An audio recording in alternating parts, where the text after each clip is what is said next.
Well, we went immediately to Master from Expert in the last video. And you'll see it's still easy mode. And we're not remotely done yet with our character. Strength-wise. As you see, I'm level 21. I'm going to max at probably 23. So I'm already mostly at max level. That's because you don't get any better rewards pretty much after that point. The game kind of even implies the 20s is usually when you should stop leveling. Also, by that point, we should max 4 of our attributes. And, like, the description the game tells you when you level up just becomes the same thing after that point. Like, it doesn't have anything new to say. So, and then, but the most important thing is our illusion spells, like Frenzy caps at level 25. However, because we wear armor, that means spell effectiveness is down by 5% forever. I mean, right now it's actually 10%, but it caps at 95%, which means Frenzy doesn't get any stronger past level 23, actually, if you wear armor. Which is really annoying, but also it's like, well, then what's the point? I mean, that's when you fight the hardest enemies anyway. Like, the Daedra by the 20s is when you'll start encountering the hardest versions of them.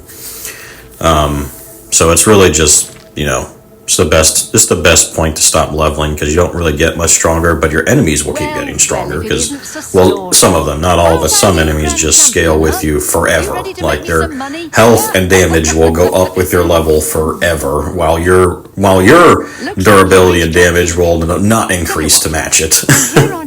You can fight 1, 2, 3 Minotaur Lords. But yeah, so we're using, as usual, super debuffs. If you notice some of the spells I showed, I did a lot of tests, which is also why I have different durations on some of them, and damage on some of them, like Frost versus Shock and all that. That's actually to make my cost for the magic when I customize the spell as efficient as possible. Like, checking, like, what numbers were giving me the highest amounts for, like, the lowest cost against everything else in the spell. That's why there's, like, a lot of that's why I have, like, 54% shield instead of, like, 50, because I could go from, like, 50 to 54 without increasing the cost, and to 55 was when I would increase it, so why not go for the maximum before I increase it more when I don't want to increase the cost more? Anyway, let's just watch me murder these guys with such ease immediately. And these guys are some of the hardest guys in the entire game, actually. I'm not kidding. If I didn't have... Now, I have shield on, so they would not one-tap me right now. But without a shield... Now, actually, he would, but I realized, there's one left, and I'm going to paralyze him anyway, so it doesn't matter if I don't have any armor right now. Not bonus armor, I mean. These guys on Master difficulty literally one-tap me. Like, because I actually died a couple times trying to make this video, because I messed up in the beginning, where I would hit him, and then some stupid other dude would get in the way, and then I would suddenly hit the other guy. And the thing is, you got to keep stacking your debuffs. That's why I have 2-second durations for the weakness things, because if those 2 seconds wear off, then you lose basically all your stacks, and you have to start over again. So hitting the wrong enemy, or if the enemy gets away from you, leads to that. That's why I have Paralyzed, though. And it's also why I added an AoE on my paralysis, so that I'm not getting, blocked by other melee ranged enemies, most of the time at least, unless they're resisting it. But that's usually rare in the game. So that way, just I have a constant AoE of para around me. Now you see, I just did 1 second, because 1 second's all you need for them to be forced to get up, which is really like multiple seconds that you get. I cast the spell, I swack them 3 times with my sword, which as long as I hit them within that 2-second window, it keeps stacking the weaknesses enchantment I have on the sword, and then I hit them a second time with the spell. And for most enemies, just doing that, hitting them with the spell once, hitting them 3 times with my sword, as you'll see with the guards, and then hitting them again, instant kills them from full health. But I'm not done with my spells either, because you saw my enchantments. I still need to get... I got to level 21 because I'm going to start the Oblivion Gate soon, and that's when you get the maximum reward for Sigil Stone enchantments. That's when you can get plus 50 Magicka on all of them. So I'm going to get plus 50 magic on all my gear, with the exception of one of my rings. As you saw, I'm wearing the black band currently just because it's something. But I'll get a mundane ring soon. You need to be level 22 again to get the maximum reward for mundane ring. And a guaranteed drop of it too. And mundane ring is, it's 50% magic resist and 35% spell chance to reflect spells. It is crazy good. Like, because the sigil stones give you the best enchantments in the game for most things that they do, and they only give you 20% resist magic, which is honestly still pretty good for an enchanting. But the mundane ring gives you 50%, which is again why the Breton's the best race hands down, because the Breton gets a 50% magic resist out the gate.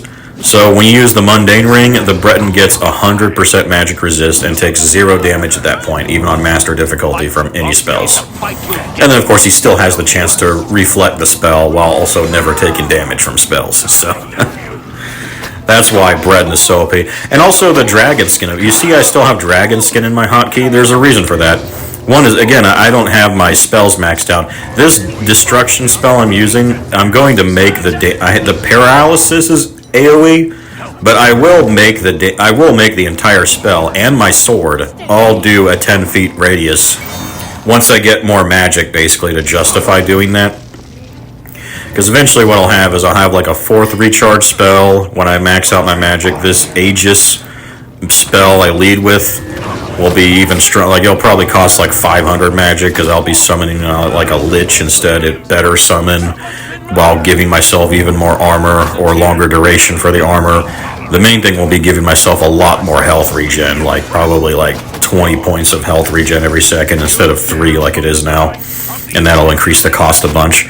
But it'll be worth it because I'll have a lot more magicka to justify it, to then immediately start using my recharge spells. And because I'll be using more magicka, I'll use 4 of them instead of 3, so I can get the entire bar back, you see, in the same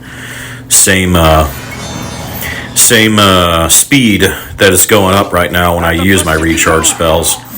And then that's when I spam my destruction spell, which will be AoE, which I'll make a little bit stronger again. I don't really need to make it much stronger because, again, the enemies aren't really going to get any stronger at this point, especially since I won't be leveling much more anyway. But I'll probably make it like 20 points, for instance, in all 3 elements. But the most important thing will be adding AoE to the damage too, to the debuff and damage on it, and then combining that with 10 feet on my sword too. So that way, like in a group, I will do the same thing here. Just smack them, hit them a couple times with my sword, smack them again with my spell, and then an entire group around me in melee range will drop dead. So I know it works. I've done it before on my high elf before I started over again. You look skilled in alteration. So it'll be awesome then. Then it'll really feel like easy mode on master, and then combined with a better Aegis spell. What was I saying before? I was saying Dragon Skin is still useful even at this stage because it's 50% more armor for 60 seconds, which is still a very good bonus. But it's a power, so it doesn't cost any magic. So now I rarely ever would have to use it, but still, even at this stage, it's a good, especially on master difficulty, it's actually still a useful emergency thing. If I'm like just out of magic for some reason, and I need to use it. Not only that, but it also makes you immune to silence too. So it really gives you a breather that way, giving you a bunch of armor and making it so people can't silence your ability to cast spells during the whole duration. And yeah, it's like, yeah, that's really good. In fact, you could probably justify using it against mages at some point who might silence you, like at the outset of the fight, maybe even using it preemptively as a strategic place to ignore silence. Like, Breton is so good. Like, he has bonus magic, 50% magic resist, and his ability is arguably one of the best in the game, if not the best, because even the Orc's Berserk Rage, I mean, it's way better at Skyrim. It sucks in Oblivion. Like, it's only good in the beginning of the game. It's not even useful for a pure warrior build later on when strength doesn't even give you more damage. So, I mean, the Breton's one is always useful. And yeah, my recharge spells, you see I put Fortify Magic on them, so it guarantees I have enough magic to use the next recharge spell, so I can just keep stacking willpower infinitely. Yeah, I'll lose that bonus magic, but it doesn't matter, because the amount of willpower I gain will increase my overall magic regen over that loss. like in a much more efficient way. So it's much better to do that, basically, is my point. And now you see I just cast him. I don't like to rely exclusively on invisibility, but that's why I use armor, but yeah, it's OP.